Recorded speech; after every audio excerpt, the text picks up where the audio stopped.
నేనైతే ఇక్కడ పాల మీగడతో నెయ్యి అయితే తయారు చేస్తున్నాను. నేను లీటర్ పాలు తీసుకుంటున్నాను రోజు. లీటర్ పాలకి నాకు 20 డేస్కి అయితే ఈ 2 బాక్సెస్ నిండిపోయాయి. దీన్నైతే ఇప్పుడు గ్రైండర్ గిన్నెలో వేసుకొని దాంట్లో కొన్ని వాటర్ పోసి దాన్ని అయితే గ్రైండ్ చేయాలి. అలా చేయడం వల్ల మనకు పాలుని మీగడ అయితే సపరేట్ అవుతుంది. చూసారా, ఇలా గ్రైండ్ చేయడం వల్ల పాలు మీగడ అయితే సపరేట్ అవుతుంది.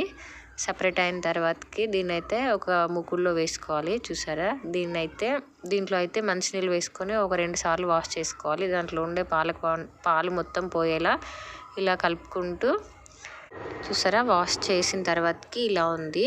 దీన్నైతే మనం గ్యాస్ మీద పెట్టి సిమ్లో పెట్టుకొని వేడి చేసుకోవాలి. ఒక 20 మినిట్స్ టైం అయితే పడుతుంది దీనికి. 10 మినిట్స్ తర్వాతకి చూసారా ఎలా మసులుతుందో. ఒక 15 మినిట్స్ తర్వాత మనం ఇలా గరిటతో కలుపుకుంటూ ఉండాలి. దాన్ని కింద అడుగు అంటకుండా కలుపుతూ ఉండాలి. ఒక 20-25 మినిట్స్కి తయారైపోతుంది.